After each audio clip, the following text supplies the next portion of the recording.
Je suis très partagé les gars, franchement, ce soir je suis honnête avec vous, je suis très partagé. Je suis très partagé en être déçu ou on va dire satisfait, être heureux d'avoir arraché nul face à Manchester United. Je l'avoue, je ne sais pas comment faire. C'est compliqué, on va en parler tout de suite.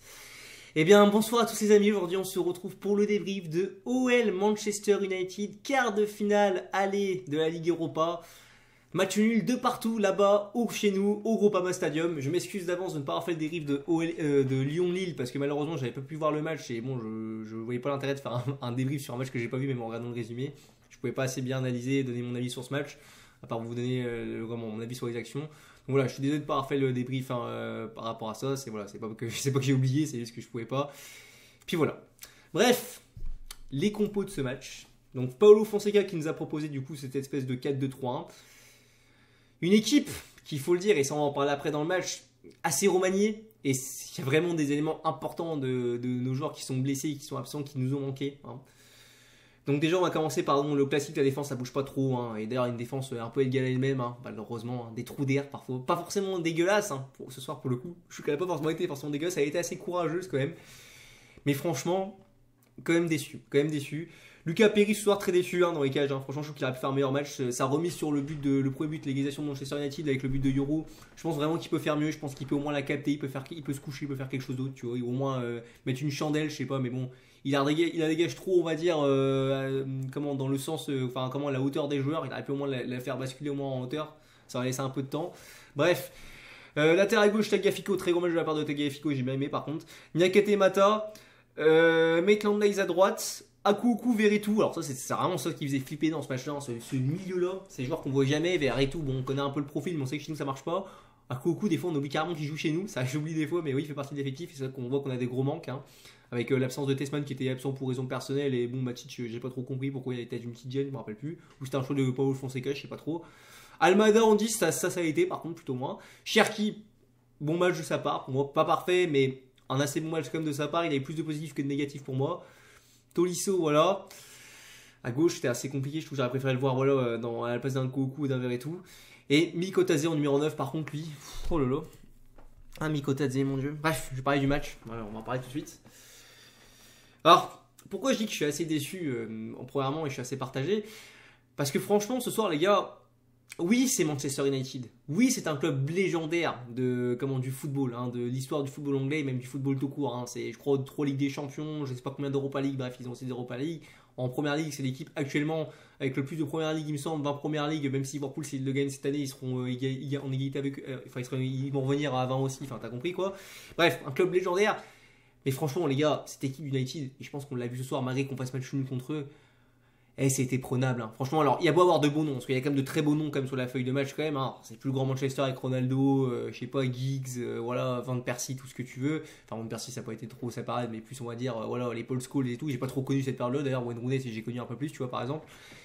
Mais franchement, les gars, c'était prenable. Hein. Alors, ils ont des bons joueurs. Hein. Ils ont des Bruno Fernandes qui sont des très bons joueurs, hein, faut le dire. Des Garnacho qui sont des jolies pépites. Ils ont aussi Casemiro. Enfin bref, des joueurs qui sont plus aussi bons qu'avant. Mais t'as compris, il y a un bel effectif quand même.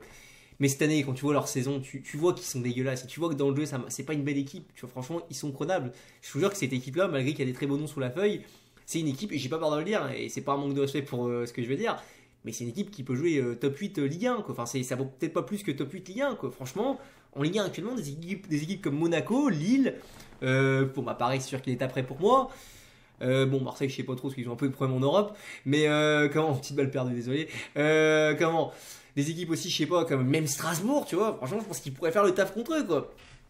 Franchement, dans le contenu, j'ai été déçu. Déçu parce que franchement, tu sentais aussi malheureusement que, et c'est pour ça que je dis qu'aussi je suis aussi assez satisfait aussi, parce que je me dis aussi, est-ce qu'on pouvait mieux faire aussi? Il manquait, je dis pas qu'avec des si, j'ai pas envie de mettre des si parce qu'après on refait le match, mais on va pas se mentir les gars. Si t'as des profils comme Nuama qui s'est fait les ligaments malheureusement, ça aussi j'ai pas pu en parler parce que j'ai pas fait le débrief face à Lille. Et si tu as un profil comme Fofana, c'est pas le même match franchement pour moi. C'est pas le même match. Il y a des opportunités qu'on a eues dans ce match, sincèrement. Si voilà, on a ce genre de profils qui sont un peu plus dynamiteurs, accélérateurs, qui n'ont pas besoin de faire 3 touches de balle pour faire une passe ou quoi que ce soit, c'est pas le même match. Voilà, on a joué avec nos armes. T'as vu le but qu'on met? Le premier but qu'on met, on marque sur coup de pied arrêté. Après, on marque le but à la fin. Parce que aussi, il faut dire aussi que on a aussi beaucoup vendangé ce soir aussi. parce qu'il n'y a pas que ça aussi forcément, et ça c'est aussi mon énorme regret, hein. L'entrée de Lacazette, je dis respect pour toi légende, mais le Lacazette de la saison dernière n'a rien à voir avec le Lacazette de cette saison. C'est une dinguerie. Franchement, Lacazette, le nombre de points qu'il nous a coûté en Ligue 1 cette saison et le nombre de. Et là, ce soir, ce qu'il nous coûte ce soir, on verra bien ça au match retour, il nous a peut-être possiblement coûté la qualification. La saison dernière, franchement, le Lacazette de la saison dernière, je te rassure, il y a déjà 3. Il y a déjà 3. Ils ne reviennent même pas 2-1. Ils se font laminer 3-4-1, il y a tout ce que tu veux. Il y a des actions, il les mettait pleine lucarne à l'époque. Voilà, on se rappelle de la Lacazette face à la Roma. La Lacazette, on sent qu'il est en bout de course. Franchement, pour moi, il ne faut pas le prolonger. L'histoire de se terminer, c'est très bien. Je te remercie, légende. Tu es l'un de mes joueurs préférés qui est passé ici. Mais là, franchement, l'entrée. Et après, j'ai envie de te dire, même Miko Tadze, hein, parce que Miko Tadze était en poste de numéro 9 aussi ce soir. Oh mon gars, arrête les crochets, Miko, arrête les crochets. Alors c'est marrant parce qu'il est aussi, il me semble, à l'origine de l'égalisation. C'est bien sur la frappe arrêtée par Nonana. Heureusement que Cherki suit bien. Très bien le jeu de la part de Cherki par contre. Mais franchement, putain, arrête tes crochets. On les voit à 10 000 à l'heure. Tu fais tout le temps le même geste. T'es pas en Ligue des Nations. Tu joues pas contre l'Arménie, genre de nation, sans manquer de respect. Ça passe pas. Ça compte des joueurs comme, je sais plus, ils avaient qui en défense. Ils avaient, Maguire, Yoro et l'autre, je sais plus c'est lequel, l'autre défenseur central. Oh putain, tu peux plus. C'était tête de lead, je sais plus. Mais bref, t'as compris quoi. Oh, c'est gavant. Ah non, c'est énervant. Pareil, il vendange trop. L'égalisation, pareil. J'en parle, mais putain, ça m'énerve parce que la défense suit pas. Lucas Perry, pareil. Est-ce que pour moi, il la repousse comme ça, mais est-ce qu'il peut pas la capter? Pareil, putain, mon dieu, les gars, vous. J'ai du mal à m'exprimer, je te jure, mais je passe par plusieurs émotions. Je suis partagé entre être heureux parce que d'un autre côté, je me dis, c'est décevant. Se dire vous n'avez pas le droit de vous faire égaliser. Après, seconde mi-temps, bon là on a eu encore des actions, même si United je trouvais un peu plus le ballon par moment. Tu vois, ils ont été un peu plus dangereux. Enfin, dangereux. Ils ont eu un peu plus, on va dire, la position du ballon sans être vraiment des fois très dangereux, même si bon, ils ont eu quelques actions aussi.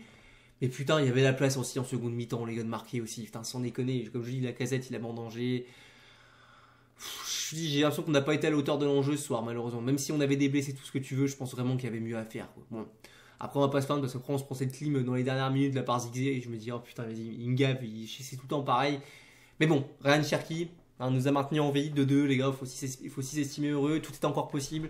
Au match retour, on aura sûrement le retour de Fofana, ça ira déjà beaucoup mieux, ça peut changer beaucoup de choses. Peut-être aussi un Matic aussi qui sera peut-être présent, qui apportera plus d'expérience, qui sera de retour peut-être dans son ancienne entre. On verra bien, tout reste possible, mais ouais, vraiment partagé et assez déçu. Voilà, enfin, plus déçu que voilà, heureux, mais un peu soulagé aussi de l'égalisation à la fin. Bref, du coup, tout ça pour dire, les tops et les flops c'est compliqué. Les tops, j'ai envie de te mettre, on va dire, allez, Cherki, Almadoc j'ai trouvé bon. Après les autres, c'est compliqué à juger. Tagliafico, j'ai pas aimé son match quand même aussi. Après en flop, voilà, Perry, Nakate, on a l'habitude, hein, Mata aussi, qui fait pas. En fait, ils ont été courageux en défense quand même, sans quand même qu'ils se sont battus, mais malheureusement, voilà, les lacunes reviennent parfois. Aussi Maitland aussi, des fois les centres aussi, Maitland, c'est compliqué aussi. Hein. Quoi d'autre aussi, et puis la Lacazette aussi, l'entrée, mon dieu, de criminel aussi, c'est plus compliqué. Bref, j'ai pas envie de m'attarder sur les top et les flops, je vous, je veux juste parler surtout de jeu, t'as compris. Bref, n'hésitez pas à donner votre avis, que ça soit en pouce bleu, en pouce rouge, je fais assez rapide au début, j'ai pas envie de m'éterniser non plus, parce que j'ai pas grand chose d'autre à dire. Donnez votre avis aussi en pouce bleu, en pouce rouge, en commentaire, hein, tant que c'est dans le respect, il n'y a pas de souci. Nous on se retrouvera prochainement pour un prochain débrief, notamment pour le débrief de Auxerre Lyon, normalement si tout se passe bien. Moi je vous dis du coup à dimanche soir pour le débrief et voilà, on se retrouvera pour une autre vidéo. Et malgré tout à l'OL et je pense qu'on peut quand même se permettre de croire quand même en la qualification au match retour. Allez, à plus les amis.